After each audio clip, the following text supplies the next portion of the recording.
अस्सलाम वालेकुम जी, मैं डॉक्टर गुलाम मुर्तज़ा और मुझे उम्मीद है कि आप सब लोग खैरियत से होंगे। नाज़रीन, काफ़ी अरसे से आपके लिए कोई डिटेल में वीडियो नहीं बना पाया था, कुछ मसरूफ़ियात की वजह से। आज मैं ज़रा फ़ारिग था तो मैंने सोचा कि आपके लिए एक डिटेल में एक सेशन कर लिया जाए।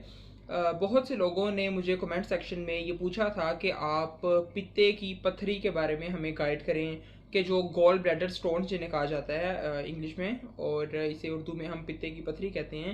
इसकी वजूहात क्या क्या हैं, इसके साइन एंड सिम्टम्स क्या हैं, हम इसे किस तरह प्रिवेंट कर सकते हैं अपनी लाइफ के अंदर कुछ चेंजेस करते हुए, या इसके लिए दवाइयाँ किस हद तक मौसर हैं और हमें क्या क्या एहतियातें बरतनी चाहिए।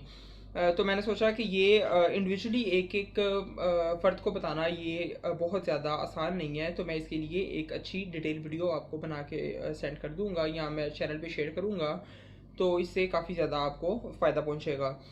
तो मैं इंशाल्लाह कोशिश करूंगा कि मैं इसी एक ही वीडियो में आपसे मुकम्मल इसकी जितने भी स्टेप्स हैं, एस्पेक्ट्स हैं, वो सभी मैं डिस्कस कर सकूं।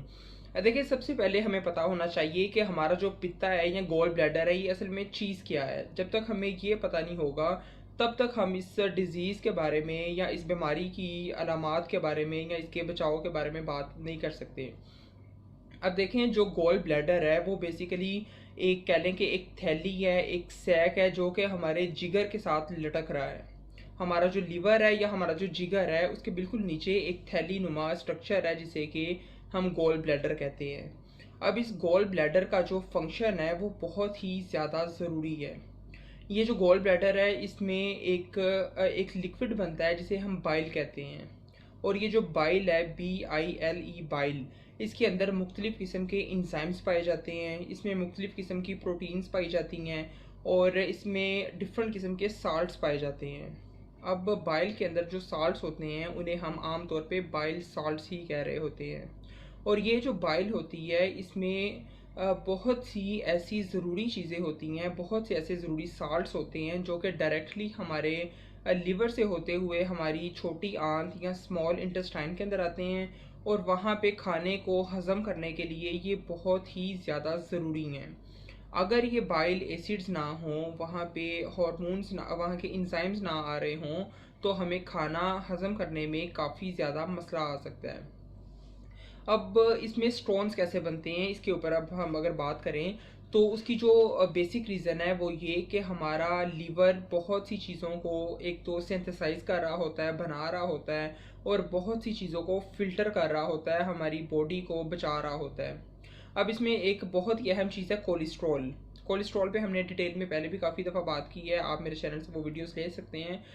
होता ये है कि कोलेस्ट्रॉल हमारे लिवर में जाके स्टोर हो रहा होता है और वहाँ से इसकी प्रोडक्शन भी होती है, यानी कि बन भी रहा होता है लिवर में ही कोलेस्ट्रॉल। अब जब कोलेस्ट्रॉल वहाँ से बन के बाइल में आता है और जाके गॉल ब्लैडर में स्टोर होता है, तो वहाँ पे कभी कभी कोलेस्ट्रॉल की जो मिकदार होती है वो बहुत ज़्यादा हो जाती है। जब कोलेस्ट्रॉल का लेवल वहाँ पे एक स्पेसिफिक पॉइंट से बहुत ऊपर चला जाता है, तो वहाँ पे कोलेस्ट्रॉल के क्रिस्टल्स बन जाते हैं, ये आपस में जमा होना शुरू हो जाता है और वहाँ पे बिल्कुल एक छोटे पत्थर की शक्ल या स्टोन्स की शक्ल ले लेता है, जिसे कि कोलेस्ट्रॉल गॉल स्टोन्स कहा जाता है। यानी कि कोलेस्ट्रॉल के बने हुए गॉल ब्लैडर में जो स्टोन्स हैं वो ये होते हैं। और जो मज़े की बात है वो ये कि 80% लोगों में जो पित्ते की पथरी होती है वो कोलेस्ट्रॉल के स्टोन्स की वजह ही होती है। अब इसमें जो दूसरे बड़े 80% लोगों में तो हो गया कि कोलेस्ट्रॉल में हमने बात की कि स्टोन्स बन रहे होते हैं। जो बाकी 20% पेशेंट्स होते हैं उनमें आमतौर पे कैल्शियम के और ऑक्सालेट के स्टोन्स बन रहे होते हैं। अब ये कैल्शियम ऑक्सालेट वही चीज़ है या वही कंपाउंड है जो कि हमारे गुर्दों में भी पथरी की वजह बन रहा था, और यही चीज़ पित्ते में भी पथरी की वजह बनती है। अब होता क्या है, देखें, जो गॉल ब्लैडर के स्टोन्स हैं या पित्ते की पथरी है, ये आम तौर पे एसिम्प्टोमेटिक है, यानी कि इसकी आपको कोई भी अलामत ज़ाहिर नहीं हो रही होती। आम तौर पे ये बहुत से लोगों में एसिम्प्टोमेटिक होता है बहुत ही लंबे अरसे तक। लेकिन देखें, खुद ब खुद कभी भी ये जो स्टोन्स है ये आपको ना तो कोई तकलीफ पहुंचाएंगे, ना ही आपके लिए कोई मसला पैदा करेंगे। मसला होगा कब फिर? मसला हमेशा तब होता है जब ये जो स्टोन्स बन चुके हैं, ये उस रास्ते को ब्लॉक कर देते हैं जहाँ से बाइल ने गुजरना होता है। यानी कि ये एक सैक था जो कि गॉल ब्लैडर था। अब इसके अंदर जब छोटे छोटे छोटे छोटे सारे स्टोन्स बन जाते हैं तो वो उस पूरे रास्ते को ब्लॉक कर देते हैं, और वहाँ से जो बाइल निकल के, जो बाइल फ्लूइड था उसने निकल के जब हमारे स्टमक में और स्मॉल इंटेस्टाइन में आना था और अपना फंक्शन परफॉर्म करना था, अब वो रास्ता ही बंद हो जाएगा इन स्टोन्स की वजह से। इसकी मिसाल बिल्कुल आप ऐसे लें कि जैसे आप किसी कोई आप देखते हैं कि एक रास्ता है और एक बारीक सी या कोई एक जगह पे कोई पाइप जा रहा है, और वो पाइप के आगे हम मुख्तलिफ चीज़ें रखते जाएं या वहाँ पे पत्थर आते जाएं, तो एक वक्त आएगा कि वो पाइप बिल्कुल ब्लॉक हो जाएगा। बिल्कुल इसी तरह ये जो गॉल ब्लैडर में कोलेस्ट्रॉल के स्टोन्स बनते हैं, ये भी वहाँ पे जाके रास्ते को ब्लॉक करते हैं। जब रास्ते को ब्लॉक करते हैं तब हमें जाके इसकी अलामात ज़ाहिर होना शुरू होती हैं। अब जो पित्ते की पथरी की अलामतें हैं उसमें ये है कि हमें नाउज़िया या हमें मतली रहना शुरू हो सकती है। बहुत से लोगों में डायरिया होना शुरू हो जाता है। इसके अलावा क्या होता है जी कि हमें एब्डोमिनल पेन होती है, पेट के जो ख़ास तौर पे ऊपर वाला हिस्सा होता है उसमें काफ़ी ज़्यादा पेन का एहसास रहना शुरू हो जाता है। इसके अलावा खाना सही से हज़म नहीं होता, ठीक है, भूख लगना ख़त्म हो जाती है। ये सारी इसकी अलामतें हैं। इसके साथ ऐसा भी होता है कि कभी कभी हमारे ब्लड का इन्फेक्शन भी शुरू हो जाता है। अच्छा, ब्लड का इन्फेक्शन क्यों होता है कि जब बहुत ज़्यादा गॉल स्टोन्स बन जाते हैं तो कभी कभी ये जो गॉल ब्लैडर होता है या पित्ता होता है इसके फटने के चांसेस होते हैं। जब इसमें इन्फेक्शन आ जाता है तो हमारे पूरे ब्लड का इन्फेक्शन, जिसे कि सेप्सिस कहा जाता है, अब ये ब्लड का इन्फेक्शन होना भी बहुत ज़्यादा कॉमन है। तो अच्छा, अब हम बात करें कि इस की वजूहात क्या हैं। हमने इसकी अलामतों पे बात कर ली कि इसकी अलामतें किस तरह ज़ाहिर होती हैं, ये बनता किस तरह है। अब इसकी वजूहात पे बात करना बहुत ज़्यादा ज़रूरी है। देखें, इसकी एक वजह तो है कि जो लोग ओबीस होते हैं या जो लोग मोटे होते हैं वो बहुत ही ज़्यादा रिस्क पे होते हैं कि उनमें बड़ी जल्दी और बहुत ही स्वेयर किस्म के ये पित्ते की पथरी हो सकती है मोटापे की वजह से। क्योंकि देखिए, मैंने बात की कि 80% जो गोल स्टोन है वो कोलेस्ट्रॉल से बने हैं। तो मोटे लोगों में क्योंकि कोलेस्ट्रॉल ज़्यादा होता है इसलिए वहाँ पे जो पित्ते की पथरी होने के चांसेस हैं वो भी कह लें कि एक पतले इंसान से कई 100 गुना ज़्यादा हैं। अब इसकी जो दूसरी बड़ी वजह हो सकती है वो फैमिली में अगर तो ये मसला रन कर रहा है, अगर तो आपकी फैमिली में ऑलरेडी किसी को ये प्रॉब्लम है, आपकी वालदा को हो सकती है, आपके वालिद साहब में हो सकती है, आपके किसी बड़े में हो सकती है, तो भी आप ज़्यादा रिस्क पे हैं कि आपको आगे चल के पित्ते की पथरी का मसला ये पैदा हो सकता है। अब इसमें जो तीसरी बड़ी वजह है वो ये हो सकती है कि जो लोग बिल्कुल जल्दी और बड़ी स्पीड से वज़न को लॉस करते हैं, जो लोग बहुत ज़्यादा एक्सेसिव और बहुत ज़्यादा सॉरी बहुत ज़्यादा डाइट करते हैं, जो कि बहुत ही ज़्यादा अपने आप को भूखा रखते हैं, या बहुत ज़्यादा एक्सरसाइज में भी रहते हैं और साथ में डाइट भी कर रहे होते हैं, या मुख्तलिफ़ किस्म की थेरेपीज़ ले रहे होते हैं पतला होने के लिए, इन लोगों में ये जो पित्ते की पथरी है इसके चांसेस ज़्यादा होते हैं। इसलिए आपने जब भी अपना वेट लॉस करना है आपने ग्रेजुअली करना है, आपने आहिस्ता आहिस्ता करना है, आपने बिल्कुल एक ही दफ़ा में अपना सारा वेट नहीं गिरा देना। इसकी जो चौथी बड़ी वजह है वो है कि फ़ीमेल्स में ये ज़्यादा होती है एज़ कम्पेयर टू मेल्स। ये फ़ीमेल्स में इसका रिस्क एक तो ज़्यादा है। फिर इसकी जो पांचवी बड़ी वजह है वो डायबिटीज़ है। डायबिटीज़ के साथ भी पित्ते की पथरी का होना ये बहुत ज़्यादा कॉमन देखा गया है।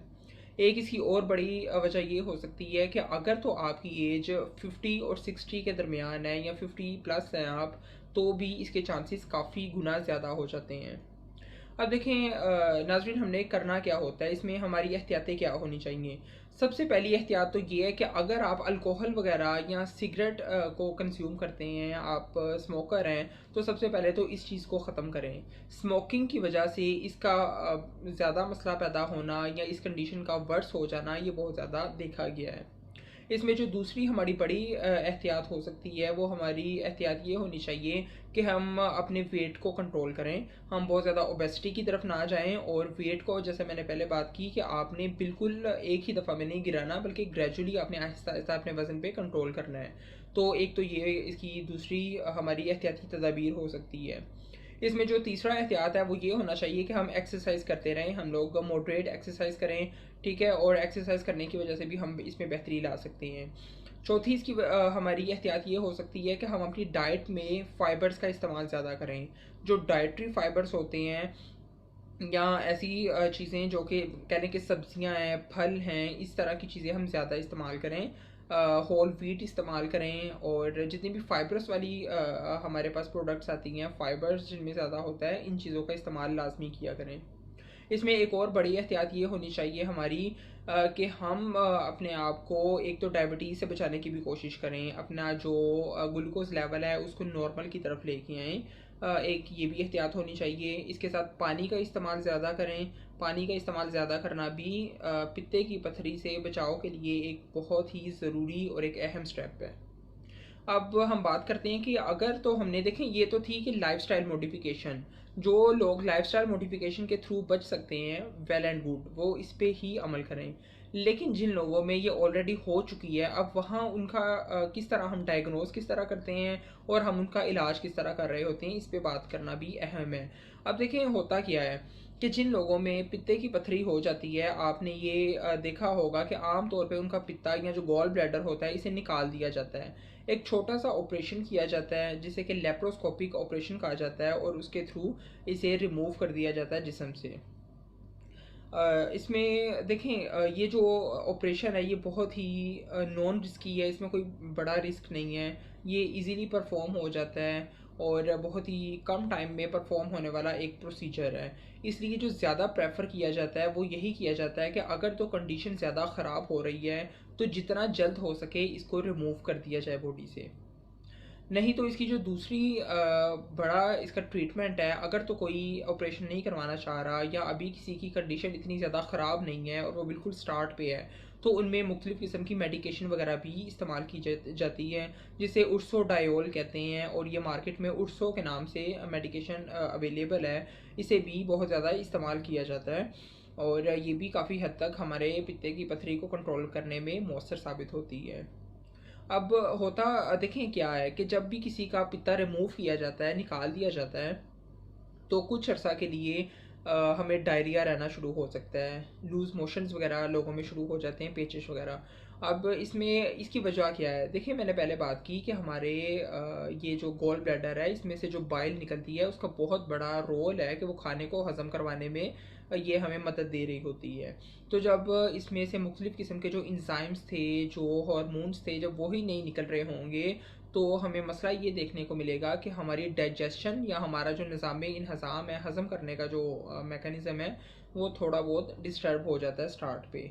तो इसके लिए फिर कुछ एहतियाती तदाबीरें एहतियात की जाती हैं, कुछ मेडिकेशंस वगैरह साथ में दी जाती हैं स्टार्ट पे, और कुछ एंजाइम रिप्लेसमेंट वगैरह की जाती है।